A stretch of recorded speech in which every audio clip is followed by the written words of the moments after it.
Добрый вечер. В эфире «Итоги на АТР». В студии для вас работают София Бляева и Юрий Мацарский. И вначале коротко о темах нашей сегодняшней программы. Гааге признал ущемление прав крымских татар со стороны оккупационных властей полуострова. Российская Федерация должна воздерживаться от введения ограничений в отношении крымских татар. Балаклея спустя месяц после пожара на складе боеприпасов. Страшно было, конечно. Личное поручительство 18 депутатов и экс-нардеп Мартыненко на свободе, правда, без права выезда за границу. Не дочекає. Політичного притулку я просити не буду. Новые подробности в так называемом деле Хизбут Тахрир. В Москве и Санкт-Петербурге прошли акции в поддержку крымско-татарских и украинских политзаключенных. Милет, Ватан, Крым, народ, Родина, Крым. Новые льготы при поступлении в вузы Украины для крымчан. Если у вас есть аттестат за 11 класс, привезите его с собой. Если его нет, не страшно. 200 тысяч переселенцев, попавших в списки СБУ, могут лишиться социальных выплат. Страждають самі переселенці.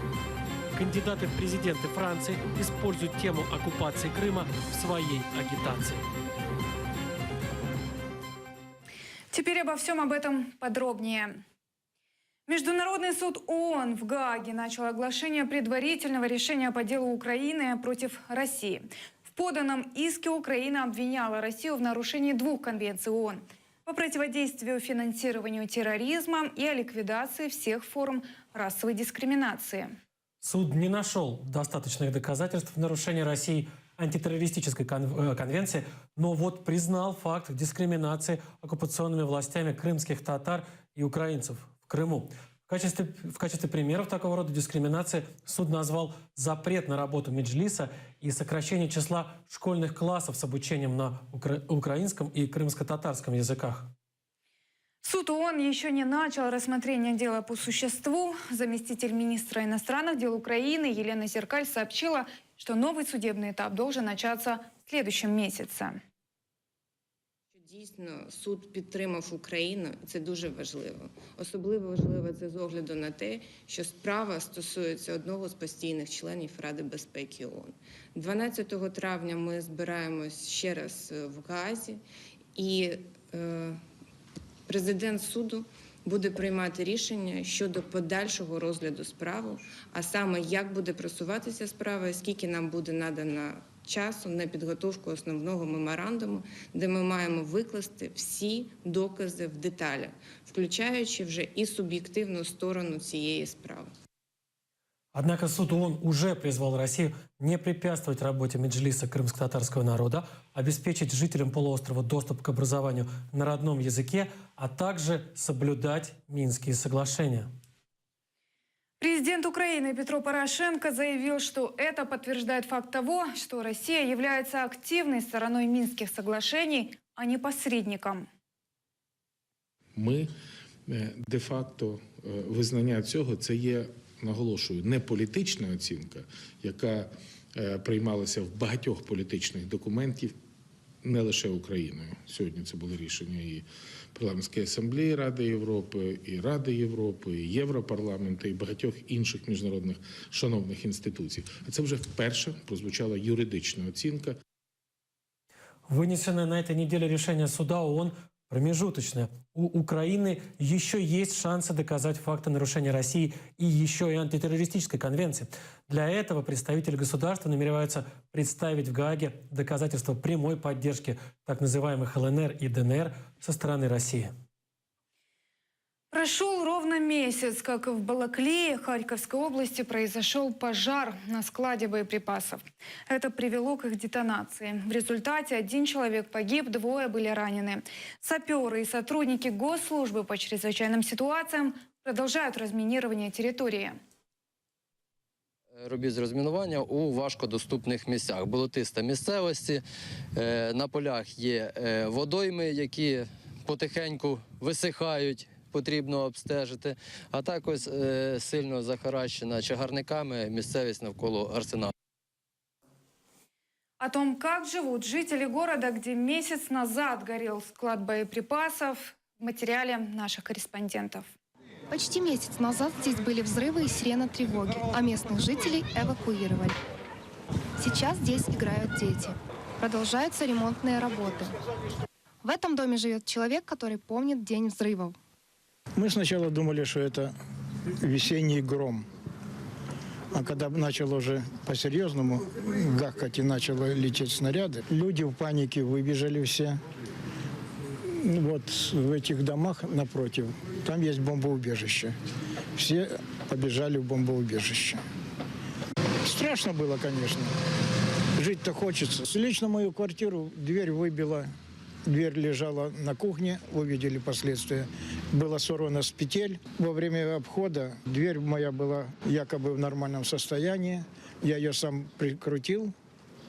Но власть пообещала, говорит, если Киев выделит деньги, то мне дверь заменят. Ну а жить я при такой двери не могу. Это последствия взрыва в квартире жителя Балаклеи. К нашему разговору присоединился представитель строительной компании, которая занимается ремонтом дома, в котором проживает Олег Григорьевич. На камеру он говорить отказался, добавив, что дверь починят. Также он сказал о том, что квартиру мужчин не увидели потому, что его не было дома, а входная дверь выглядела неповрежденной. Районная государственная администрация утверждает, что выделенных государством денег должно хватить для комфортной жизни в городе. Недалеко от сгоревших арсеналов в селе Яковенково Балаклейского района погиб при взрыве снаряда 4-летний мальчик. Произошло это из-за того, что житель этого села нашел в своем дворе неизвестный снаряд. Мужчина решил демонтировать этот снаряд, что привело к возгоранию. Огонь перекинулся на автомобиль, который стоял там же во дворе. В машине находился ребенок, который от полученных ожогов погиб. Загоряння вибухонебезпечного предмету сталося у дворі приватного будинку. Як повідомляє начальник Балаклійського відділу поліції, снаряд, знайдений 36-річним батьком, ніс загрозу для оточуючих. Це, щоб ви розуміли, не снаряд – це частина ракети. Та частина, в якій знаходиться іменно пальне ракети. Він привіз його додому і, як стверджує, з подальшою ціллю розібрати і здати на металобрухт. Саме тут здійнялось полум'я. Воно поширилось на огорожу, будинок, машину. Це той автомобіль, який нещодавно загорівся. Слідчими відкриті кримінальні провадження за незаконне поводження з бойовими припасами або вибуховими речовинами та за вбивство через необережність. Учора в Балаклійському суді постановили вжити запобіжний захід щодо звинуваченого та залишити його під домашнім арештом до остаточного вироку. Тем временем бывший народный депутат Украины Николай Мартыненко, которого подозревают в нанесении ущерба стране в размере 300 миллионов гривен, на свободе. Соломенский суд Киева накануне отпустил экс-нардепа под личное поручительство 18 депутатов, действующих депутатов, министра молодежи и спорта и заместителя главы ЦВК. Прокуратура требовала для Мартыненко арест на 60 суток с возможностью внесения залога 300 миллионов гривен, сумма ущерба, в нанесении которой его подозревают. Николай Мартыненко был задержан в Киеве в четверг. Ему предъявили подозрения в совершении нескольких преступлений, в частности, создание преступной группы и присвоение имущества. Далее в сюжете наших журналистов. Застосувати до підозрюваного Мартиненка Миколи Володимировича 11.01.1961 року народження запобіжний захід у виді особистої поруки. Суд обязал экс-депутата украинского парламента Мартыненко сдать все документы для выезда за границу и сообщать об изменении места жительства. Шановні колеги, не дочекає. Політичного притулку я просити не буду. Скоріше за все, ваші керівники будуть бігати по світу і просити політичного притулку за свою поведінку. Вот эти 18 народных депутатов, министр молодежи и спорта и заместитель главы ЦВК Украины взяли на поруки Мартыненко. Некоторые поручители пришли на суд. У судьи Бобровника за последние 4 месяца не было ни одного решения, которое принял в пользу стороны защиты. Все в сторону НАБУ. Десятки, а может даже сотни. Ми, знаходячись тут, хочемо, щоб суд довів. Якщо Мартинко винен, ми його перші засудимо. Якщо ні, перед ним вибачиться. Глава специализированной антикоррупционной прокуратуры Назар Холодницкий пришел под здание суда. Внутрь не зашел. Керівник органу прокуратури. Якщо я зайду, навіть будь-який мій захід, підняття по цих сходах може поінтерпретуватися як вплив на сторінку процесу, на суд. Тому, щоб цього не було, давайте діяти по закону. Если подозреваемый все-таки выйдет за границу, его поручители заплатят штраф. Прокуроры озвучили сумму до 50 минимальных зарплат. Это 160 тысяч гривен, то есть каждый поручитель заплатит 8 тысяч гривен. Детективы Национального антикоррупционного бюро Украины задержали Николая Мартыненко 20 апреля. Его подозревают в растрате более 17 миллионов долларов в госпредприятие «Восточный горнообогатительный комбинат». Эдем Саидалиев, Светлана Поломарчук. Итоги АТР. Оккупационный так называемый Верховный суд Крыма отказал в удовлетворении жалобы крымского татарина Арсена Джипарова, пытавшегося оспорить продление ареста, который длится уже больше года. Джипарова оккупационные власти задержали 17 апреля 2016 года в Краснокаменке по так называемому делу Хизбут-Тахрир. О новых подробностях в деле фигурантов Хизбут-Тахрир, о состоянии их здоровья поговорим с адвокатом Эмилем Курбидиновым, который с нами на прямой связи по скайпу. Эмиль, здравствуйте, вы слышите нас? Да, здравствуйте. Расскажите, пожалуйста, что в своей жалобе пытался добиться Джипаров и на каком основании так называемый Верховный суд Крыма ему отказал? По поводу Арсена Джипарова, я просто не являюсь его адвокатом. Его адвокатом является Джемиль Темишев. Однако я имею первичную информацию о том, что действительно ему отказали в продлении, в удовлетворении, вернее, жалобы об отмене продления. А также он находится в критическом состоянии по поводу своего здоровья. Да? Это уже не первый раз, когда Арсену Джипарову не соответствующая медицинская помощь не оказывается. Тогда он чуть ли не в критическом состоянии несколько месяцев назад был доставлен в больницу. Вот. И в настоящий момент также его здоровью грозит опасность. Джемиль Темишев назвал это даже пытками, вот, но все равно мы пока не видим, чтобы его госпитализировали и оказывали какую-то первичную медицинскую помощь. Эмиль, мы с вами уже говорили о том, что очень большие проблемы действительно с медицинской помощью для задержанных по этому самому делу Хизбут-Тахрир. Что-нибудь, может, за эту неделю изменилось? Может быть, удалось как-то людям добиться того, чтобы к ним хотя бы какие-то узкие специалисты врачебные были допущены? На данный момент мы не обладаем такой информацией, тем более вот сегодня суббота-воскресенье, навряд ли, что к ним кто-то заходил, мы бы об этом знали бы. На данный момент все еще не сдвинулось с мертвой точки в отношении медицинского обеспечения заключенных, содержащихся в следственном изоляторе Симферополя. Мы вот на прошлой неделе с вами обсуждали состояние здоровья еще одного задержанного крымского татарина Зайтулаева. А какие-нибудь, может быть, есть подробности, о чем можно было бы рассказать сейчас нам? Руслан Зайтулаев 20-й день держит голодовку. Как вы знаете, в пятницу были уже прения, он выступил с последним словом, высказал все то, что он думает об этом уголовном деле. Он опять не мог говорить стоя, он, зачитал свое обращение сидя, и мы ожидаем уже 26 числа приговора. Руслан передал, что до тех пор, пока не будет приговора, он не оставит свою голодовку. Мы говорили о том, что многие просят его оставить, и крымские татары, и правозащитники, и Мустафа Джемилев. Он сказал, что всем благодарен, но до приговора он как минимум будет держать голодовку. Вот. И он передал, что после того, как поднялся определенный резонанс, к нему приходили врачи, хотели его госпитализировать, просили о том, что давай мы тебя госпитализируем. Однако Руслан мне объяснил, что то, куда его хотели госпитализировать, это хуже тюрьмы. Он сказал, я лучше буду находиться в тюрьме, чем в тех медицинских условиях, которые мне предлагали. То есть, я, насколько понимаю, это медицинское учреждение при этой тюрьме, при Федеральной службе исполнения наказаний. Он говорит, лучше находиться в тюрьме, чем там. Благодарим вас, Эмиль. Всего вам доброго. Напомним, на прямой связи со студией ТР был крымский адвокат Эмиль Курбидинов. А на этой неделе в Москве 18 апреля прошли акции протеста. Вернее, не акции протеста, а акции в поддержку крымско-татарских политзаключенных. Организовала их организация «Стратегия-18». Репрессии усиливаются. Вот Руслану Зейтулаеву, ему грозил срок до 7-8 лет. Он обвинялся в участии в деятельности Хизбут Тахрир. Теперь его обвинили организатором этой запрещенной в РФ организации, которая не была запрещена в Киеве. И ему грозит срок до 20 лет. Мы требуем остановить репрессии в Крыму. И мы требуем предоставить автономию крымским татарам и свободу политзаключенным. Милет Ватан Крым. Оккупационные российские власти освобождают Крым от коренного населения. Более того, насильственно вручают российские паспорта тем, кто этого не хотел. Уничтожают просто нацию. Это позор для русских, для каждого лично русского. Милет Ватан Крым. Народ, Родина, Крым.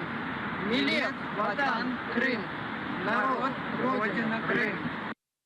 Сейчас с нами на прямой связи по скайпу из Москвы активист Вера Лаврешина. Она представляет организацию «Стратегия-18». Вера, добрый вечер. Вы слышите меня? Да, добрый вечер, слышу. Вы знаете, Вера, буквально хочу начать с самого начала узнать, что же это за организация такая «Стратегия-18». Очень мало известно о ней в Украине, какие она перед собой цели ставит. Ну, это громко сказано, организация. Это движение, которое возникло как бы само собой. Вот в Москве, например, у нас нет никакой организации, просто группа московских активистов регулярно выходит на Лубянку вот в конце каждого месяца за политзеков, за российских, украинских и крымско-татарских. И поневоле за крымско-татарских мы иногда стали выходить отдельно по каким-то знаковым датам. Например, там 26 февраля или там в день крымско-татарского флага или в день депортации. И осенью, например, вот прошлой осенью, меня слышно? Да-да, мы слышим вас прекрасно, Вера. Да-да. И прошлой осенью мы обнаружили, что в Санкт-Петербурге выходит группа активистов, это питерская «Солидарность», вот у них организация. А у нас вот такое движение активных людей за крымских татар, за их свободу и независимость, против их преследования, которые все усиливаются с момента оккупации Крыма с 2014 года. Усиливаются репрессии, то есть обвинения в экстремизме перерастают в обвинения в терроризме, усиливаются обвинения. И теперь даже вплоть до захвата власти мирных людей обвиняют, при том, что не было событий преступления, не было никакого захвата власти, их обвиняют в каких-то злых помыслах. Вера, скажите, пожалуйста, такой еще момент. А как власти российские относятся к такого рода акциям? Дают ли они возможность вам их проводить или не обходятся без задержаний, без разгонов? Ну, мы стараемся не попадать под раздачу, когда мы видим, что подгоняются автозаки. Это всегда видно. Вот на Лубянке, когда собираются брать, видно, что начинает скапливаться полиция, переговариваются по рации. Но в таких случаях просто... Ну, я прошу моих друзей, чтобы они не ждали, чем дело закончится. У многих уже критическое количество задержаний. У меня как-то вот с этим последний год легче. Ой, Вера, к сожалению, совсем плохо со связью, очень плохо слышим вас. Да? Благодарим вас за рассказ. Напомню, что с нами на прямой связи из Москвы была Вера Лаврешина, активист оппозиционный. Выпускники школ из Крыма и временно оккупированных территорий Донбасса смогут поступить в украинские вузы без предоставления сертификатов внешнего независимого оценивания. Эту процедуру утвердило Министерство образования Украины. Для того, чтобы воспользоваться ею, нужно обратиться в специальные образовательные центры «Крым-Украина» и «Донбасс-Украина». Подробнее в сюжете Романа Спиридонова. Ни разу не пожалел, так говорит о своем решении будущий историк Николай Матвейчук. В прошлом году он перевелся в ТНУ на 4-й курс. До этого учился в Крымском университете культуры и туризма. В сентябре все было очень сложно. То есть обещали, что будет у нас где-то учеба, где-то корпуса. Мы не знали, что это будет, где мы будем учиться. То есть тогда как бы было волнительно, переживали. Дальше началась учеба, все нормально, то есть прошло присоединение Академии муниципального управления, у нас стало больше студентов, появились корпуса уже постоянные для учебы. Вот. В принципе, я ни о чем не жалею. Николаю осталось учиться 1 год, и он выбрал индивидуальную подготовку. В Таврическом национальном нет обязательного посещения пар. Нам дают задания, мы в свободное для нас время занимаемся подготовкой, то есть это дает возможность также работать, например. Это очень удобно, когда ты на старших курсах и уже необходим какой-то опыт рабочий. То есть работать, готовиться к занятиям. Таврический национальный университет – один из 12 вузов, которые работают по программе «Крым-Украина». Эти центры принимают абітурієнтів из Крыма по упрощенной системе. На відміну від минулого року, якраз, по-перше, подовжено термін роботи освітніх центрів. Вони будуть працювати з 19 червня по 30 вересня. Планується за бажаннями, за пропозиціями минулорічних вступників. В цьому році планується шифрувати прізвища абітурієнтів, тому що були певні проблеми. Крымчанам не надо сдавать внешнее независимое оценивание. Достаточно приехать в приемную комиссию вуза, там отведут в школу, где примут экзамены по украинскому языку и истории Украины, потом профильный экзамен в зависимости от факультета. Если у вас есть аттестат за 11 класс, привезите его с собой. Если его нет, не страшно. Если у вас есть базовый так называемый аттестат за 9 класс, привезите его с собой. Если его нет, тоже не страшно. Надо, чтобы вы приехали к нам с каким-то документом, подтверждающим вашу личность. Если это паспорт, привозите его, любой, украинский, российский. Если его нет, привезите свидетельство о рождении. В новом учебном году в ТНУ обещают возобновить работу еще 4 факультетов – физики, химии, биологии и математики. Но не все специальности еще доступны крымчанам по упрощенной системе. Для крымчан по-прежнему остается недоступным образование по упрощенной системе в медицинских вузах и в вузах, которые подчиняются Министерству культуры. Но в целом все те недочеты были устранены. По закону студентам-переселенцам положено бесплатное общежитие и социальная стипендия. В этом учебном году эта норма не работала. В следующем заработают, пообещали в вузе. Если нет, жалуйтесь, советуют правозащитники. С общежитиями максимально все-таки вузы стараются обеспечить крымчан общежитиями, и крымчане не должны бояться, потому что если по какой-то причине их не обеспечат общежитиями, есть очень много организаций, таких как, например, Альменда, таких как, например, Крымсос и другие организации, которые этим занимаются. В прошлом году материковые вузы были готовы предоставить крымским студентам 1200 бюджетных мест. В этом году будет не меньше, пообещали в Министерстве образования Украины. Количество небюджетных мест не ограничено. По данным правозащитной общественной организации «Донбасс СОС», СБУ включила около 200 тысяч украинцев, проживавших на оккупированных территориях, в списке тех, кому должны прекратить выплаты пособий. Более подробно об этом в нашем следующем репортаже. Виталий – инвалид 2-й группы. До 2014 года жил в Дебальцево. Во время визита к родственникам в Киевской области узнал, что на востоке Украины началась антитеррористическая операция, и решил не возвращаться. Летом 2014 года оформил справку переселенца и получал 1300 гривен социальной помощи. Единственный источник дохода, которого его лишили в апреле этого года. Человеку на коляске найти архитектурно доступное жилье в разы тяжелее, работу найти в разы тяжелее. То есть как бы практически нереально, я бы сказал. Буквально маму, папу проведал я с женой, выезжали в августе прошлого года на 5 дней там, и все. Ну как бы туда-обратно. И не понимаю, как я попал в эти списки, почему. По данным СБУ, в список лишенных выплат попали 200 тысяч человек. Основная причина – пребывание на неподконтрольных Украине территориях более 60 дней в полгода или отсутствие по месту жительства во время проверок. Однако опрос фонда «Право на защиту» показал массовое нарушение. Пенсійний фонд, просто отримавши ці списки, без будь-яких попереджень і повідомлень, призупинив з 1 квітня 2017 року пенсійні виплати всім особам, які були включені до цих списків. Управління соцзахисту почали перевірки внутрішньо переміщених осіб. І якщо особа просто була відсутня в момент перевірки, їй так само скасовують довідку і припиняють соціальні виплати. Перше.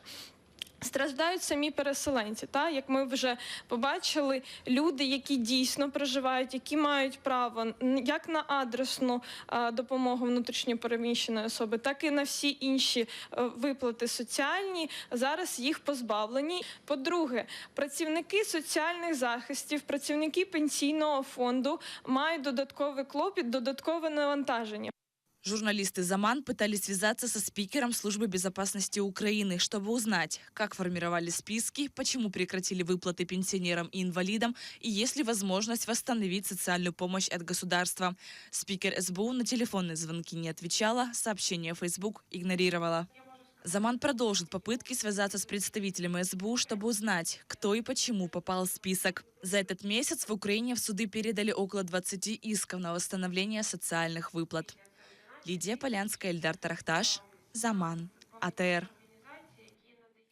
Кандидат-республиканец в президенты Франции Франсуа Фийон сообщил, что не верит в то, что Россия когда-либо уйдет из оккупированного Крыма.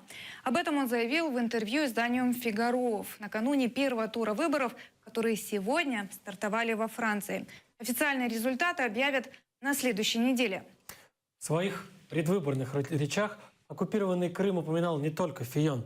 Например, это делала глава Национального фронта Марин Ле Пен. В январе, кстати, она заявила, что верит в честность так называемого референдума и добавила, что Крым никогда не был украинским. А еще в 2014 году еще один кандидат, Жан-Люк Mélenchon, оправдывал захват Крыма Россией необходимостью защитить российские экономические интересы от, цитирую, «авантюр путчистов». Конец цитаты. О том, почему французов так заботит судьба полуострова, мы поговорим с редактором международного отдела портала «Левый берег» Игорем Соловьем. Он с нами на связи по скайпу. Игорь, приветствую вас. Добрый вечер. Все-таки почему так беспокоит судьба Крыма кандидатов в президенты Франции? Почему они так часто, так много и так охотно говорят о нем? В первую очередь, упоминание Крыма проходит в контексте отношений Франции с Российской Федерацией. И с этим связано появление Крыма в упоминаниях французских политиков. Кроме того, в этом же контексте Крым упоминается как место поездок некоторых французских депутатов и политиков. Эти поездки зачастую связаны со скандалами. В том числе украинская сторона постоянно поднимает вопрос о незаконности таких поездок. Ну и, соответственно, тема Крыма таким образом входит в повестку дня всех кандидатов в президенты Франции. Все-таки что нам ждать? Вот смотрите, судя по тем самым экзит-полам, которые уже известны сейчас, Франция не публикует, публикуют близлежащие страны, Бельгия и Швейцария. Похоже, что Макрон выходит в первый тур. Такой единственный, кстати, кандидат, которого издание «Политика», например, назвала непророссийским. Выходит Макрон и Ле Пен, ультраправая. Чего ждать Украине от этой схватки? Это очень хорошие новости, что Макрон побеждает по экзит-пулам уже в первом туре. Ну, понятно, что будет второй тур. Это обнадеживающие новости. Мне очень нравится выражение премьер-министра Нидерландов, который у себя на выборах месяц назад сказал, что если выборы в Нидерландах — это четвертьфинала борьбы за Европу, то французские выборы — это полуфинал, а вот выборы в Германии будут финалом. Вот полуфинал, он обнадеживающий, и, конечно, очень хочется, чтобы, и мы надеемся, что победит все-таки Макрон как наиболее кандидат, который наиболее соответствует интересам Украины. Спасибо большое, Игорь. Напомню, что с нами на связи был журналист, редактор международного отдела портала «Левый берег» Игорь Соловей. Это были итоги на АТР. Для вас в студии работали София Ивляева и Юрий Мацарский. Хорошего вам вечера. Мы прощаемся до следующего воскресенья. До встречи на Первом крымско-татарском.